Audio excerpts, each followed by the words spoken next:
Salam mistis. Salam rahayu buat para sesepuh dan sahabat semua. Pada hari ini kita akan menceritakan sebuah kisah yang sangat menarik, beda dengan yang lainnya. Ini kisah mengenai tetangga.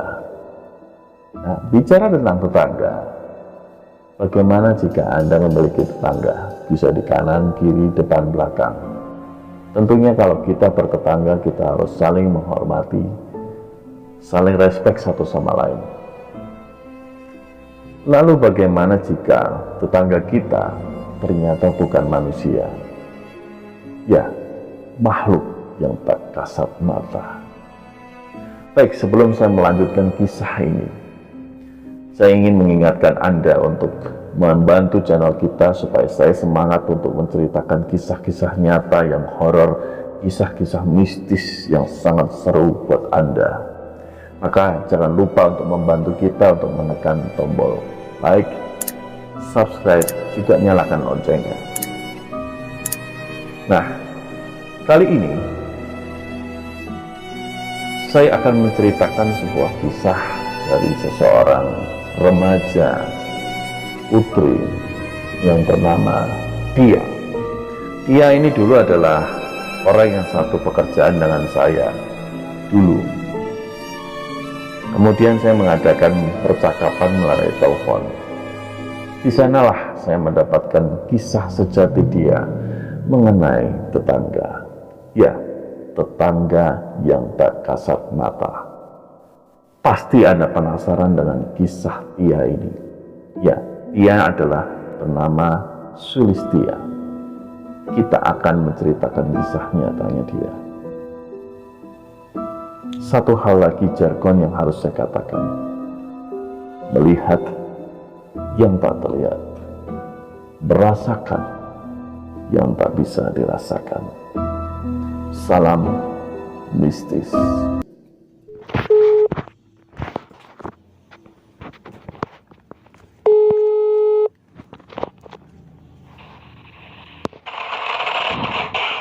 Halo, assalamualaikum. Waalaikumsalam. Dengan Mbak Tia sendiri? Iya mas, berapa tumben telepon? Iya, ini silaturahmi aja. Kemarin aku itu ketemu Mas Adi, katanya juga ketemu kamu, Tia. Adi, Iya, yang ya, lalu aku temuin sama dia. ya Mas Adi juga banyak cerita, katanya kamu banyak kisah-kisah yang curhat-curhatan sama Mas Adi. Itu soal pengalaman mistis katanya. Apa benar? Oh iya, betul sekitar kurang lebih 2 minggu yang lalu. Nah, ini gini Tia, ini kan Mas ini sedang bikin channel YouTube mengenai kisah-kisah horor, kisah-kisah mistis, tapi harus kisah nyata yang dialami langsung oleh orang. Nah, kalau kamu nggak keberatan, kalau kisahmu memang menyeramkan dan betul-betul nyata, Mas akan masukkan di channel YouTube-nya Mas. Gak apa-apa ya? Monggo, nggak apa-apa kok. Ya, itu gimana? Awal ceritanya itu kayak gimana, Mbak Tia?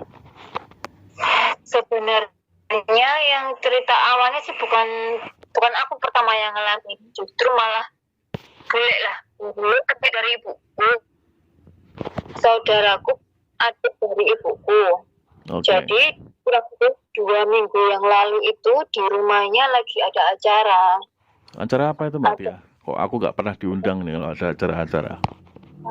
Kan jauh mas. Ya, acara apa itu? Acara apa? Acara 1 tahun apa 2 tahunnya mertuanya gitu loh, acara tahlil gitu loh di rumahnya. Oh iya. Terus apa yang terjadi Mbak Tia? Jadi sehari sebelum acara itu aku sama ibuku ke rumahnya, ya kalau di kampung kan bantu ya mau ada acara kayak gitu. Ya, terus? Sehari sebelum acara itu aku bantu di rumahnya. Tapi setelah Isya sekitar lebih jam 7:30 sampai jam 8 malam itu aku sama ibuku sudah pulang. Oh gitu. Terus? Letak rumahnya buleku itu kurang lebih 4-5 rumahan lah dari rumahku. Oh iya. Ya, Terus? belum selesai ngerjakan buat acara masak besok, buat acara makan-makan besok itu acara tahlilannya itu.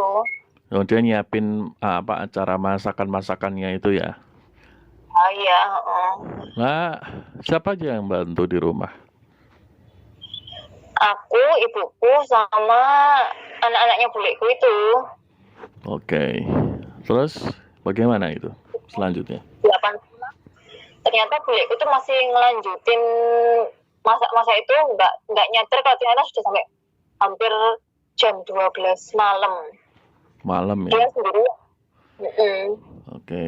Terus itu kalau saya boleh tahu sebelumnya rumah bulekmu itu posisinya kayak gimana? Kondisinya itu di pedesaan kan, kalau saya tahu itu lokasi kamu berarti kalau dekat sama dia berarti pedesaan, rumah tetangga, kemudian situasi kayak gimana? Di tempat aku tuh rumahnya jarang-jarang ya, maksudnya tuh nggak dempet-dempet itu enggak.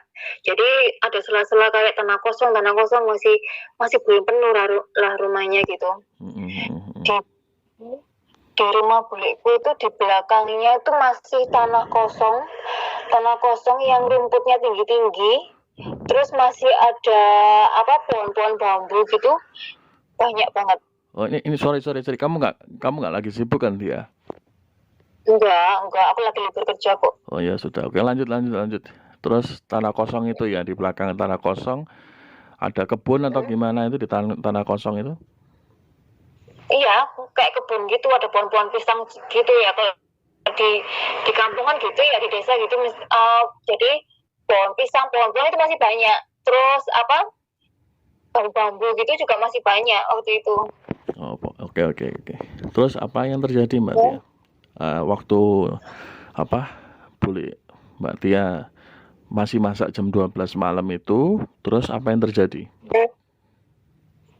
Katanya sih habis selesai masak-masak itu dia nyuci tempat bekas buat masak-masak tadi itu. Karena air kotornya bekas cucian itu mau dibuang di belakang rumahnya. Loh, tunggu.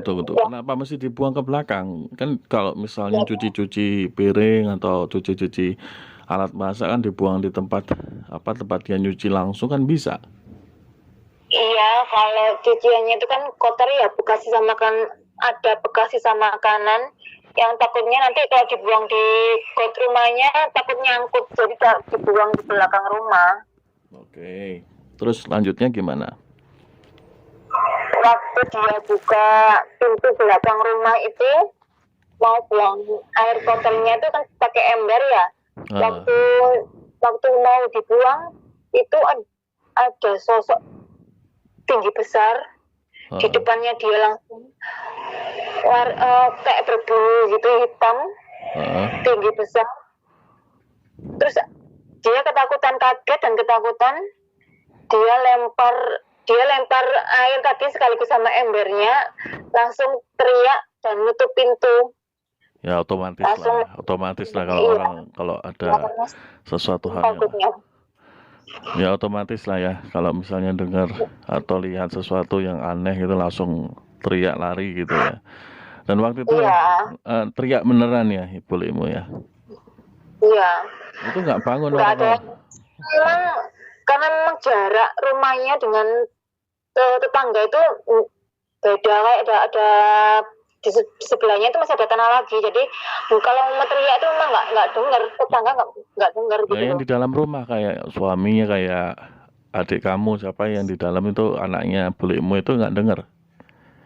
Mungkin sudah terlalu capek kali ya, jadi nggak dengar kalau bulikku teriak. Ya, make sense, masuk akal. Oke.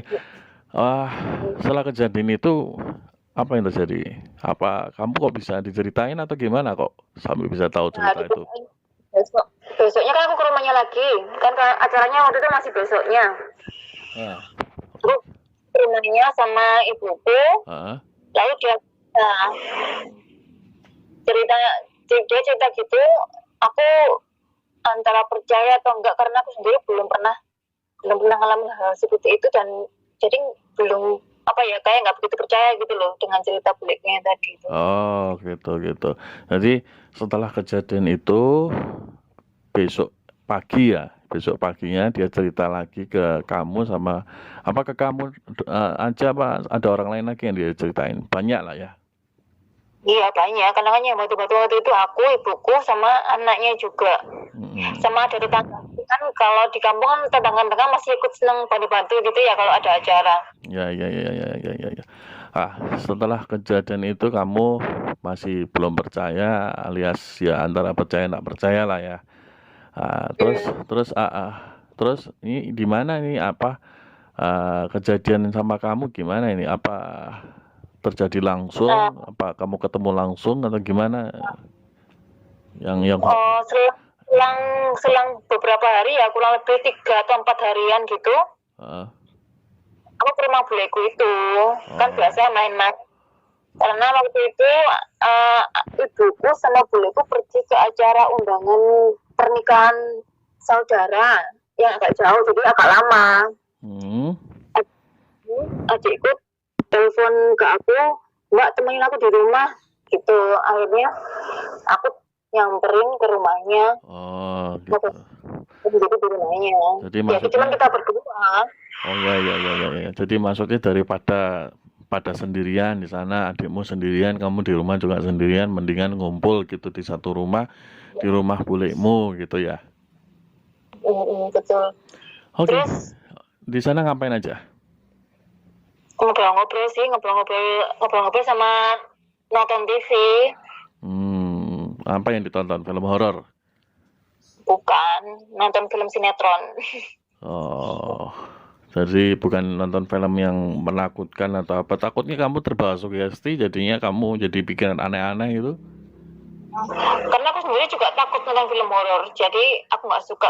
Apalagi kalau cuma berdua, pasti nggak berani. Karena aku sama adikku itu sama-sama takut nonton film horor. Oke. Jadi kamu nonton sinetron berdua di ruangan atau di rumah bulekmu ya? Ya. Nah, terus kalian berdua ini situasinya duduk berdekatan atau gimana? Coba gambarin lah. Beda kursi. Aku di sebelah kanannya, tapi cuman beda kursi gitu loh. Dia menghadap ke kiri, aku menghadap. Pokoknya TV-nya di tengah, cuman dia posisinya beda posisi duduk. Oke. Lanjut. Filmnya seru, oke. Jadi pikiran pada waktu itu tidak ada sama sekali situasi horor, situasi mencekam itu tidak ada, santai. Ya. Nah, terus santai. Kemudian waktu itu kurang lebih jam 9 apa setengah 10 malam gitu loh. Terus? Waktu nonton TV lagi iklan, aku kan agak capek gitu ya. Oleh kanan kiri gitu di ruangannya gitu, sambil meregangkan otot, terus nggak sengaja lihat ke arah ventilasi di atas jendela yang di atas jendela pintu belakang rumah itu ada jendelanya juga, tapi di atasnya ada ventilasi. Jadi di belakang tempat kamu duduk itu adalah jendela dan pintu belakang menuju ke halaman belakang yang katanya di awal itu tadi menuju ke kebun itu ya. Betul. Terus kamu melihat ketika meregangkan otot mulet lah bahasa Jawanya ya. Kamu tidak sengaja melihat ke belakang gitu. Ada apa di belakang? Aku lihat ke ventilasi itu ada kayak sorot apa itu ya, kayak sorot lampu warna merah. Itu dua bola gitu, kayak 2 bola gitu ya, warna merah kayak berbentuk mata tapi besar banget. Tunggu. Buset. Luar biasa ini. Sebentar. Jadi yang kamu lihat itu seperti bola mata yang bola matanya merah, Mbak ya? Merah banget, menyala kayak lampu gitu loh Mas, kayak lampu sorotnya motor itu apa sih yang warna merah gitu tuh. Oke, nangkep. Buat Ini menyala, Mbak jajan. ya, menyala ya, Lihat di atas ventilasi itu. menyala. Ventilasinya nggak Sorry, begitu sorry. besar ya, menyala. Apakah Ventilasinya nggak begitu. apakah Jadi kelihatan kayak seperti api gitu, seperti api? malah cenderung seperti kayak lampu gitu. Tapi Oh. warnanya merah banget, nyala banget. Nah, ini jangan-jangan tunggu. Jangan-jangan itu lampu beneran loh. Enggak kamu tanya. Bukan. Enggak, waktu itu aku tanya malah ke adik aku, di belakang itu apa ada lampunya gitu. Terus dia bilang, enggak di belakang nggak pernah dikasih lampu sama ibu, katanya gitu. Mulai aneh nih ya. Nih, jadi Ngeri. aku kakak merinding ya, aku agak merinding, terus aku begitu kayak merinding gitu. Akhirnya Terus begitu kamu lihat, aku sorry, aku putus. Aku tanya dulu, setelah kamu melihat kedua bola mata merah menyala itu, terus kamu spontan merinding, apakah kamu langsung tetap melihat itu atau langsung kamu palingkan wajah kamu? nggak berani melihat ke arah ventilasi itu lagi. Tapi aku mendengar ada suara kayak orang apa ya, pengerang kayak harimau gitu loh, tapi nggak samar-samar, nggak begitu keras, nggak. Tapi aku dengar gitu. Wow. Sebentar, Mbak ya. Itu suara ya, suara kayak macan atau suara mengerang gitu ya. Iya. Tapi nggak begitu keras. Tapi aku dengar. Karena kan di kampung waktu itu kan jam segitu sudah sepi ya, nggak ada kendaraan yang lewat. Nah, jadi kamu nggak lari. Jangan-jangan macan beneran atau gimana ya? Nggak mungkin ya, karena pasti itu kan pemukiman warga kan, nggak mungkin ada binatang buas lagi kan. Wah. Kalau aku pun keluar, aku juga takut karena pintu kosong gitu loh. Lah ya.